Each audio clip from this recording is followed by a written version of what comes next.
Bonjour à tous, c'est un nouveau jour de vidéo, toujours confiné. Je sais pas pour toi, mais ici le temps commence à être long et la mer commence vraiment à manquer beaucoup. Donc j'avais envie de te proposer une série de vidéos autour du vocabulaire du surf pour se préparer à retourner à l'eau dès que on pourra enfin accéder à la mer. Évidemment, si tu débutes, comme beaucoup d'entre nous, on est tous passés par là, tu entends certainement parler de beaucoup de choses. Et sauf que tu sais pas à quoi ça correspond, tu as plein de questions et tu oses peut-être pas les poser de peur de passer justement pour un inculte ou un ignorant, et en fait tu devrais pas avoir peur de poser ces questions. Mais du coup aujourd'hui j'avais envie qu'on parle avec toi du vocabulaire du surf. Évidemment le vocabulaire du surf c'est quelque chose d'assez vaste et étendu, donc j'ai découpé ça en une série de vidéos qui abordera à chaque fois un thème particulier. Donc aujourd'hui on va se concentrer sur les différentes pièces qui composent ta planche de surf, les différentes parties. Donc tu le vois, j'ai sorti ma planche, j'ai accompagné de ma planche pour la vidéo. Malheureusement, comme elle est grande, comme c'est un longboard, elle rentre pas dans le champ de vision de ma caméra. Donc j'ai prévu une petite planche en mousse de natation qui symbolisera notre planche de surf. On a l'avant ici, l'arrière ici, le dessus et le dessous. Comme ça me permettra de te montrer les différentes parties de ton surf. Donc le premier mot dont tu peux entendre parler par rapport à une planche de surf, c'est le deck. Donc le deck, qu'est-ce que c'est? Ça va être le dessus de ta planche, c'est la partie en mousse. Si tu as une planche en mousse comme beaucoup de débutants, tu peux le sentir, c'est la partie en mousse. Sur cela par exemple, le dos est plus lisse en fait. Donc c'est la partie du dessus de ta planche. C'est celle sur laquelle tu vas venir te lever, sur laquelle tu t'allonges quand tu commences à ramer, et sur laquelle après tu te lèves. Donc voilà, donc ça c'est le deck, qu'on peut traduire par quelque chose comme le pont en français. Et il n'est pas rare que tu vois sur le deck de certaines planches un pad, c'est une espèce de petite pièce en mousse adhésive qu'on va coller à l'arrière de la planche. Et c'est une mousse un petit peu en relief si on peut dire. C'est quelque chose d'antidérapant qui te permet justement de moins glisser sur ta planche. Donc ça tu peux trouver ça sur certaines planches de surf aussi, c'est juste pour la petite info. Voilà, le pad qu'on vient coller sur le deck. Donc à l'inverse, à l'opposé du deck, tu auras ce qu'on appelle le bottom, qui est en fait la carène ou l'arrière, en fait le dessous de ta planche.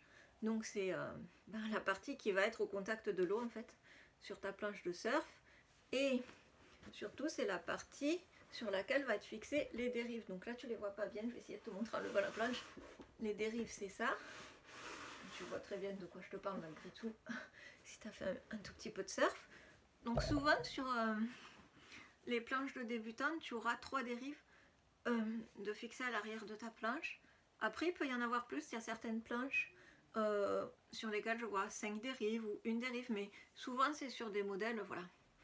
Pour les surfeurs avancés, nous en tant que débutants, on aura souvent une planche avec 3 petites dérives.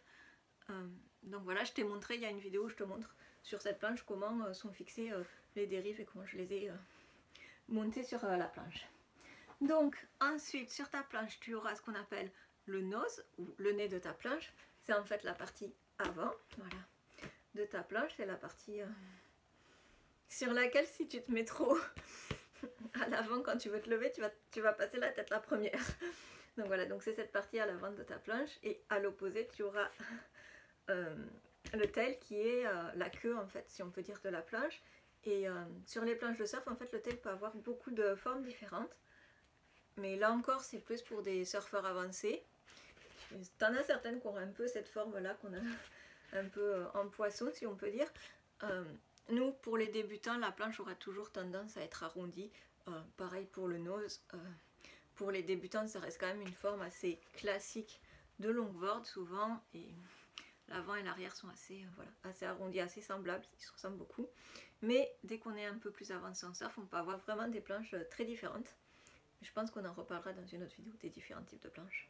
Ce que tu peux avoir d'autre, donc sur ta planche, évidemment tu connais, c'est le leash, cette espèce de cordon qui te relie à ta planche. Donc en fait le leash est fixé à l'arrière de ta planche, et toi tu vas te passer le velcro autour de la cheville. Voilà, c'est un velcro comme ça, tu connais, hop, que tu fermes autour de ta cheville pour rester relié en permanence à ta planche. Toi et ta planche, vous êtes indissociables quand tu es dans les vagues, et vous êtes toujours en contact, donc le leash te relie à ta planche.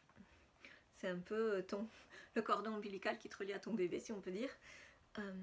Ce que je peux te conseiller à propos du leash, c'est d'en avoir toujours un sur toi, en rechange en fait dans tes affaires quand tu vas surfer, parce que effectivement ça reste une matière qui n'est pas éternelle.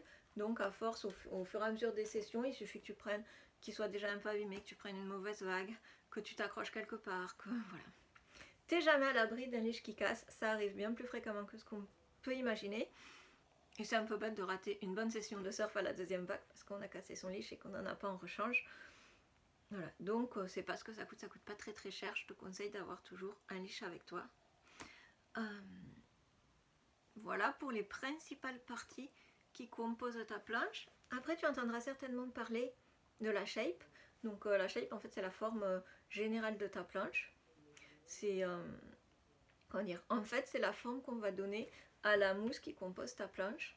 Quand je dis c'est pas moi évidemment, mais voilà, c'est la forme générale de la mousse de ta planche et ce qui nous a donné le mot shaper, dont tu as certainement entendu parler aussi. Et donc le shaper, c'est l'artisan qui va façonner ta planche, qui va fabriquer les planches de surf. Donc voilà. Pour finir avec le vocabulaire de base d'une planche de surf, qui n'est pas vraiment ta planche, mais qui voilà, assez indissociable, tu as la wax. La wax, c'est une espèce de paraffine qu'on va venir étaler sur le dessus de la planche de surf. Comme ça, on va en répandre bien partout. Je te ferai certainement une vidéo là-dessus. Et qui va nous permettre en fait de mieux adhérer quand on va se lever sur la planche et d'éviter de glisser et de tomber. Donc je crois qu'on a fait le tour pour les, comment dire, les mots de base de ce qui compose ta planche. Après tu as plein d'autres vocabulaire un peu plus étendu, c'est pour ça que je vais te faire une deuxième vidéo sur voilà, le vocabulaire un peu plus pointu qui compose ta planche de surf. Donc on se retrouve tout de suite pour la suite de la vidéo. Je te dis à bientôt, bon surf si tu peux reprendre très prochainement, et voilà, on se dit à très vite sur l'eau. À bientôt.